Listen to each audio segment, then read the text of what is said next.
All right. Good morning, everyone. Hope you're all doing well today. Getting the coffee going here. I'll show you. I've got my special mug from this weekend, Return of the Pumpkin. Well, the other weekend. So I did a half marathon just a little bit ago. Took third in my age group, in the 40-year-old age group. So real proud of that. Just don't ask how many people were in the age group. I don't know. Wasn't that many. So today wanted to chat on the live stream a little about seasonality. That's been my focus this week. Oh, I should introduce myself. So if people new coming in here, I'm Dr. Zimmermann. Real nice to meet you. I was a primary care doctor for 10, 12 years, something like that. And increasingly focus on fasting over the course of my primary care practice. And we're coming up on the 6-month mark of leaving that and swinging in, just focusing full time, simple fasting, try to help people dial in on health practices to help the metabolism primarily lose weight, improve blood sugar, and a whole bunch of other subtopics that we could get into, longevity and GI health and so many things. So fasting space is two things in my mind. So I put a playlist on the video channel. Let's see if I can show you that. And so one of the things for fasting space is this playlist over on the channel. And I've got an intro video on that. You can see, so if we scroll down here, fasting space, breaking the cycle of food craving. So one idea is like, how do we, if we're trying to practice fasting so that we can accomplish some health purpose, well, how do we actually do it? Like, it's one thing to learn about it and say, okay, I get these patterns, 16-8 or 18-6 or OMAD, eating one meal a day, these sort of patterns.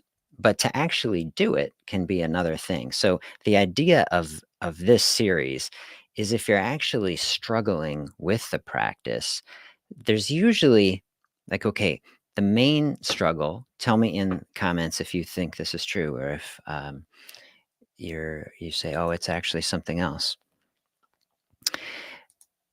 There I come back. Is you get a hunger wave, some sort of hunger intensity. Can you dive in on a series like this and then help get through that? A, just kill some time, and B, hopefully they're stress reducing. I'm doing meditation and music and things to help people get through that critical space. You say, like, instead of reaching for the snack or the thing or eating, can you dive in on a fasting space? So that's one side. That's a resource there.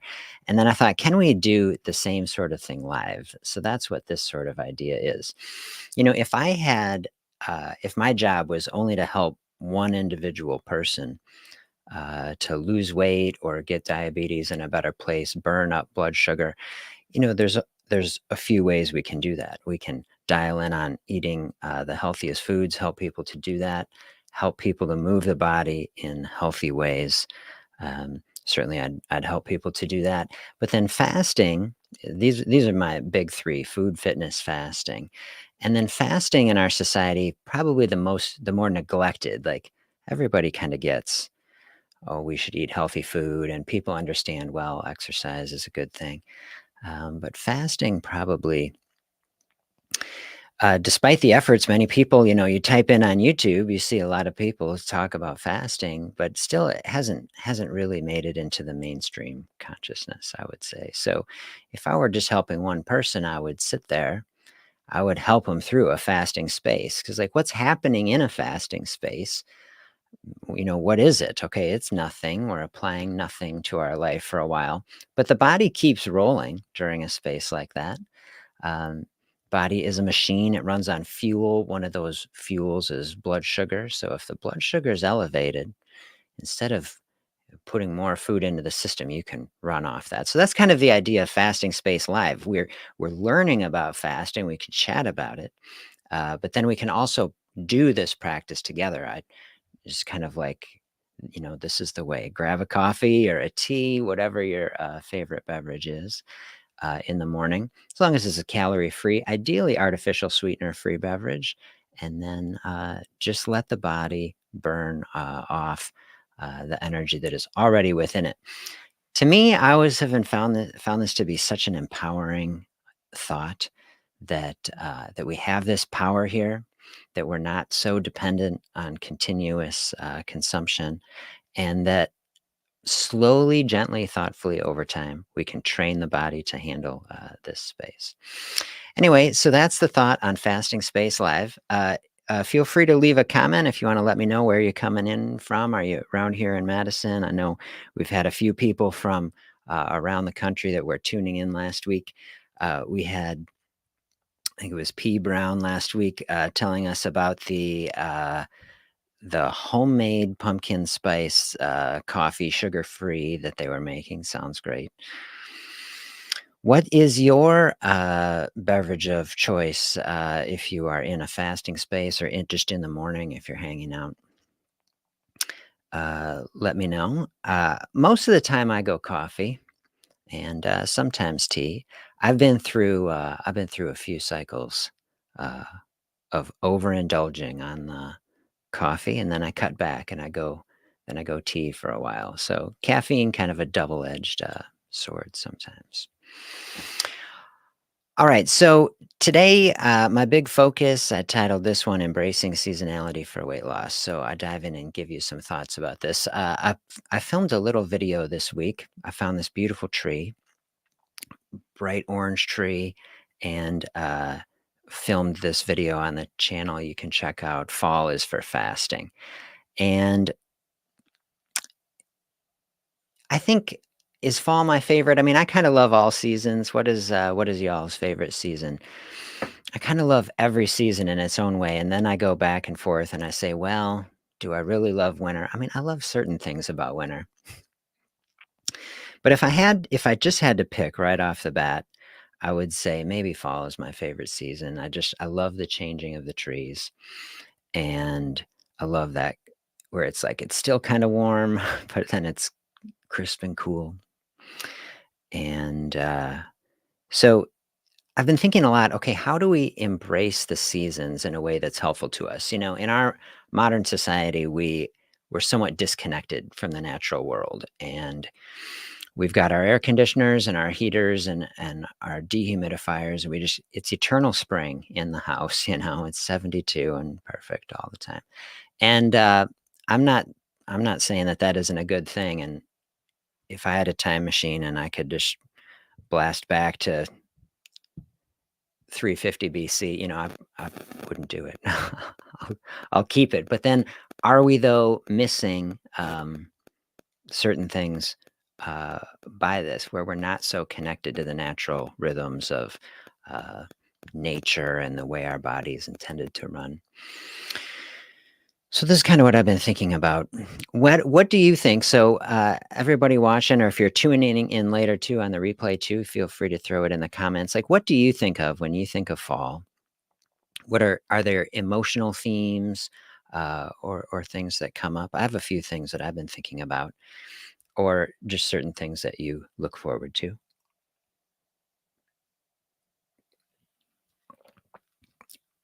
I think as soon as the weather starts to turn, one of the thoughts that comes to my mind is like, all right, fall is here. You start looking at the calendar, holiday is going to come up.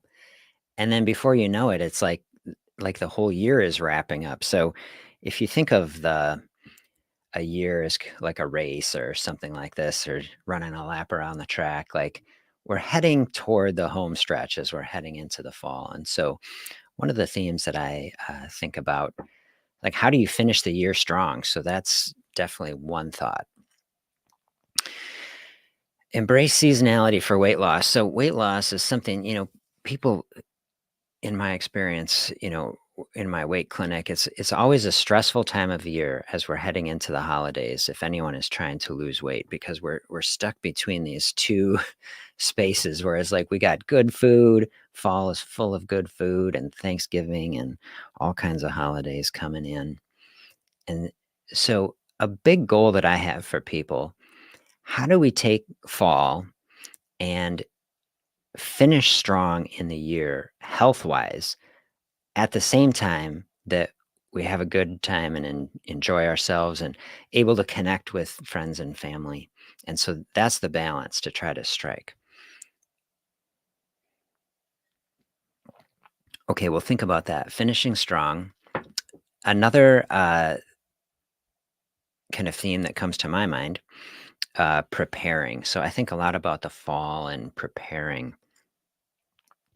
Think about like little squirrels gathering their nuts and storing up for winter. Winter is coming. So, how do we prepare? This is another thing that I've been thinking about. Okay, New Year is coming, and New Year's, like, okay, people have made it through the holidays at that point, and then people start saying, okay, I've really got to get on the ball. We set a New Year's resolution, and at that point, then we really say, I'm gonna make this year is gonna be like the healthiest year. And so, like, are you someone who likes New Year's resolutions, or are you someone who doesn't? Like, I can see both sides of it. Like,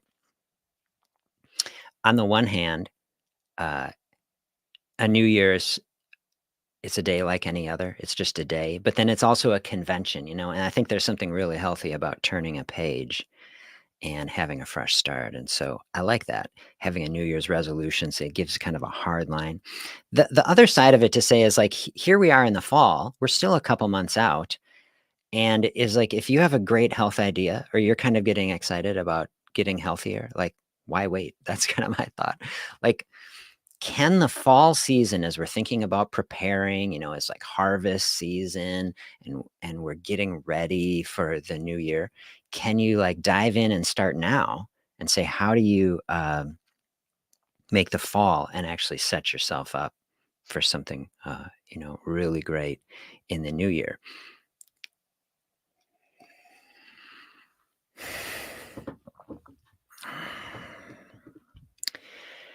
Sometimes you can just think about it. I think someone was telling me, like, you have an idea and you think, just walk along the river for a while. I like that. It's like, you don't have to jump right in. And so maybe if you say, I've got a health goal, I'm not necessarily diving in on it, but I'm walking by the river. You're getting acquainted. Maybe this is what the fall looks like for you, is just to be a health goal adjacent. It's like, we're going to think about it, and then psyching yourself up to dive in the new year. This is a great way to think about it. Everything that I try to do on simple fasting is try to be just very thoughtful and low stress. So many health goals, be it weight loss or blood sugar or exercise or anything, it can get so intense, so stressful. And I definitely see this a lot. So people gear up and they hit something so hard in January, and they run with it. This is the stereotypical experience, for a few weeks or a month, and then kind of burn out, and then revert back into previous well-worn paths.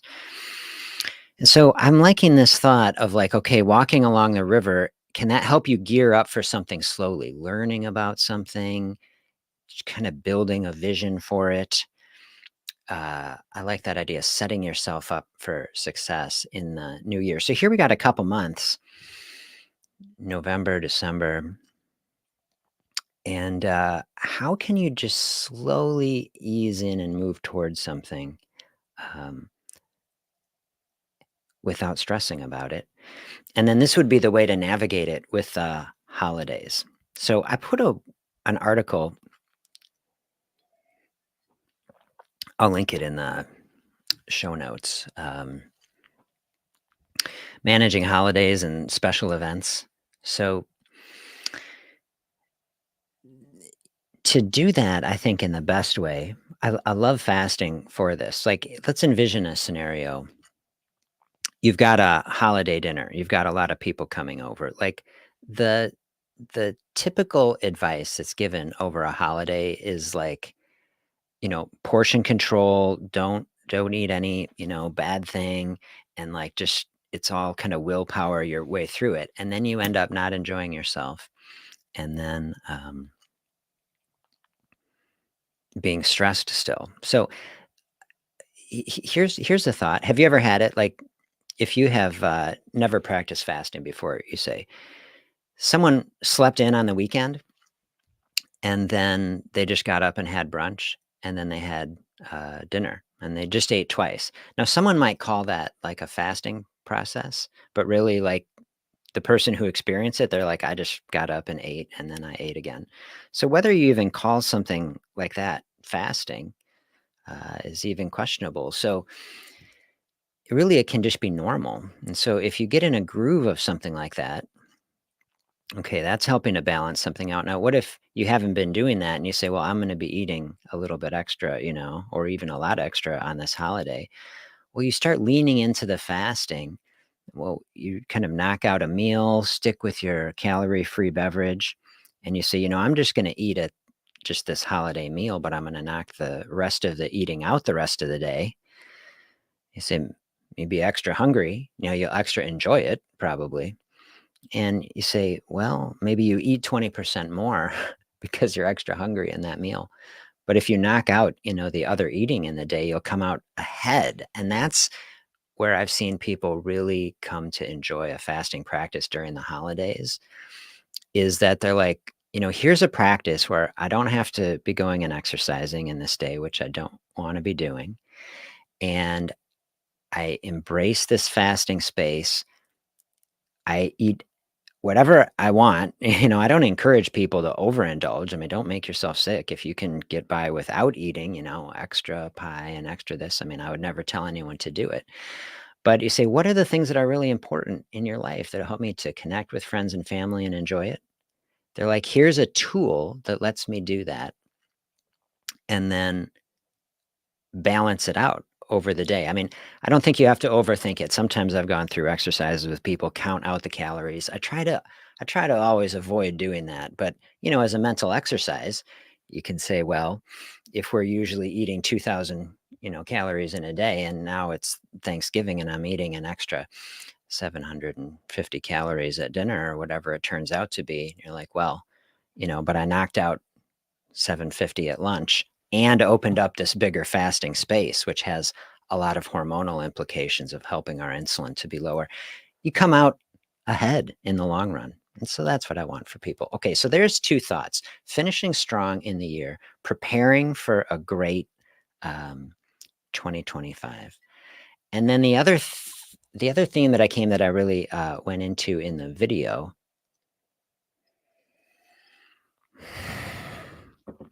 is letting go of that which no longer serves us. So that's a big theme that I see in the fall. Like in the video, what I went into is just like the leaves on the trees. Like the leaves are part of the tree. They're just essential to the life of the tree.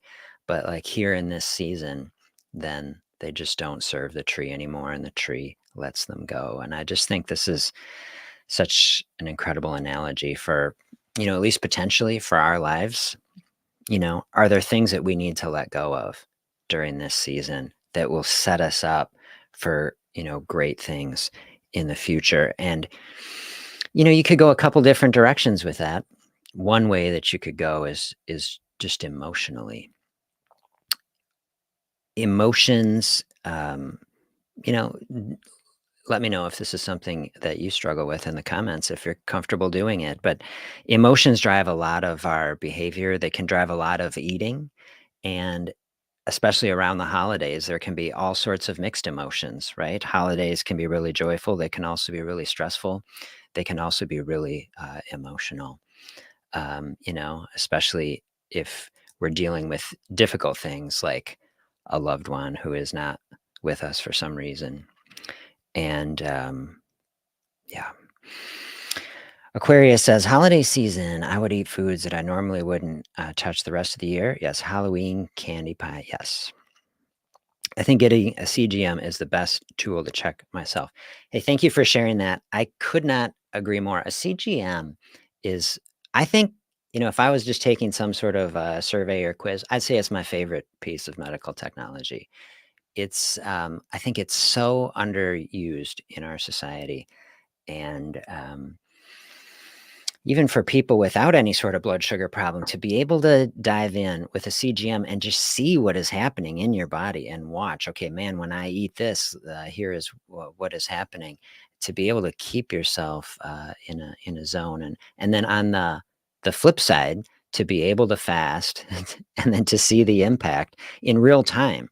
It can be hard, if you're getting an A1C every 3 months to try to monitor your blood sugar, or you're even just checking your blood sugar 3 times a day. There's all these gaps where you say you're not getting the direct, instantaneous feedback that can really help shape our behavior. So I appreciate that. There would be one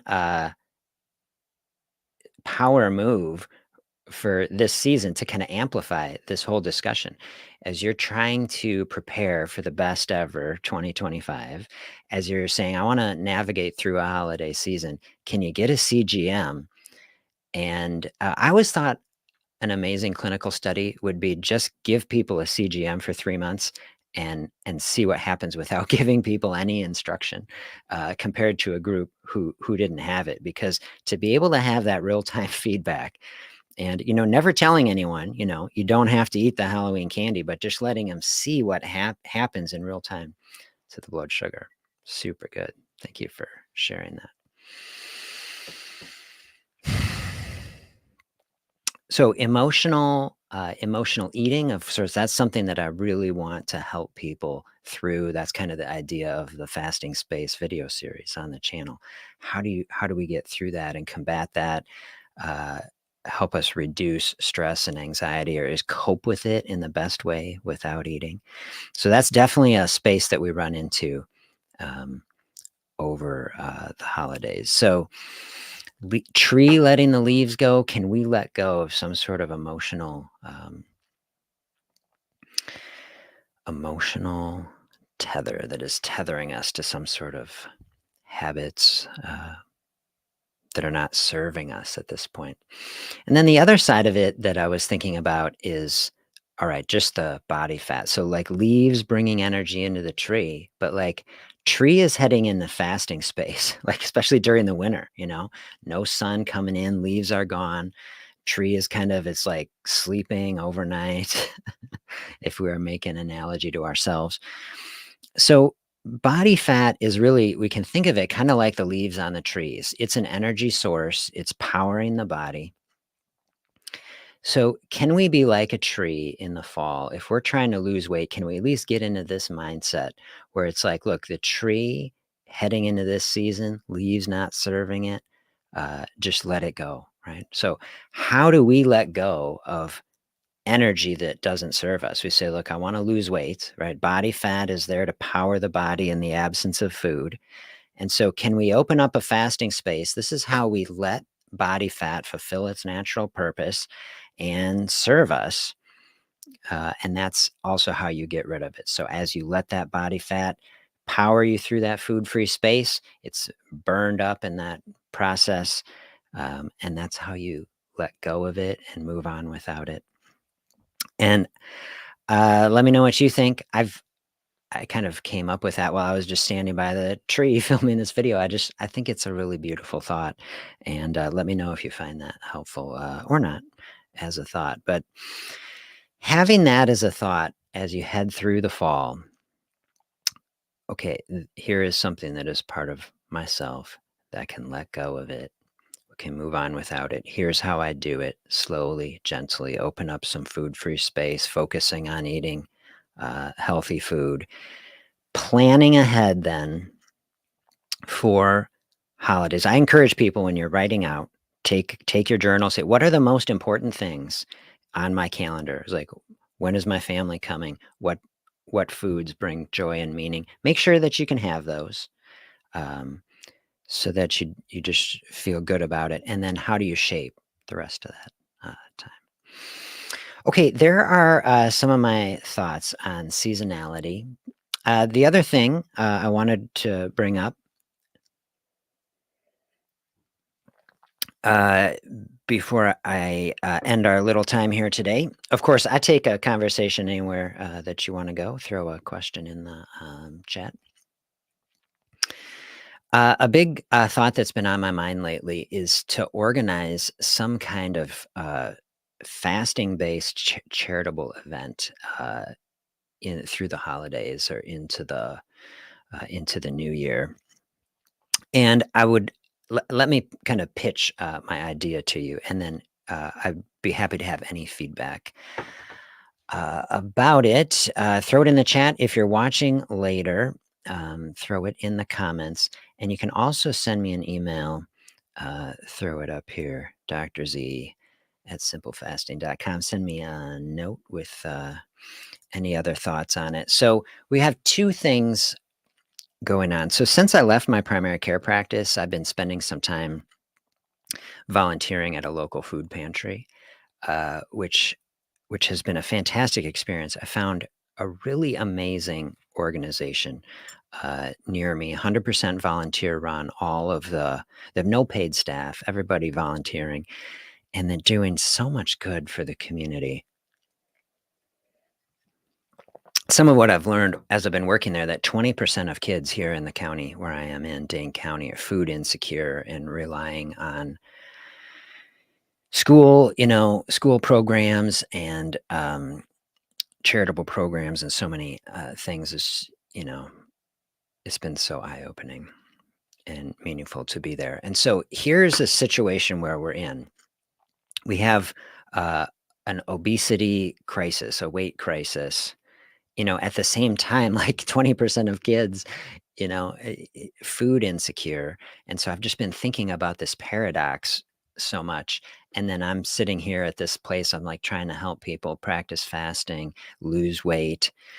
I was like, these two, I've been trying to like merge them together. Like, how do we help everybody in this situation that is, it's so complex. And so here's one thought. We have some sort of like a challenge, fasting challenge, someone who is trying to lose weight.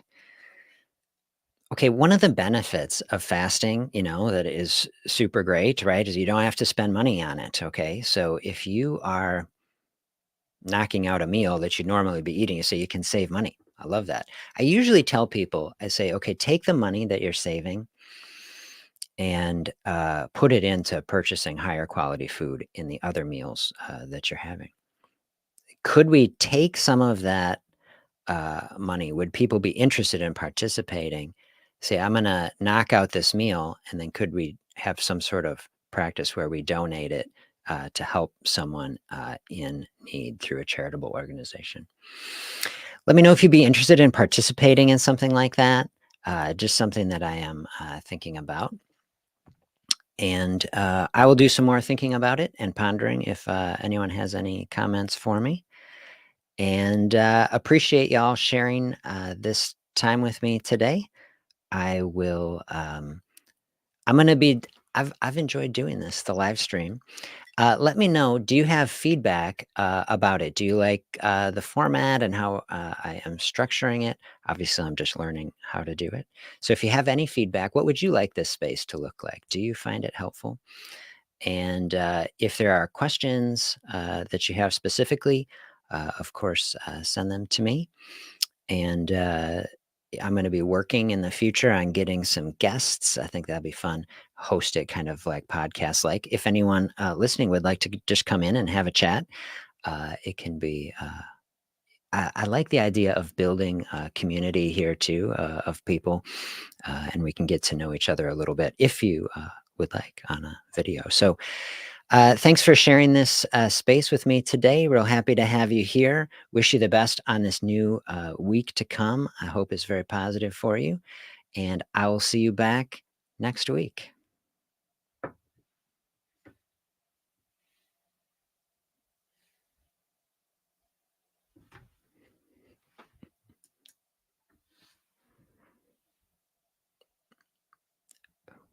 Oh, now just before I end it, now I see Aquarius. I do see you.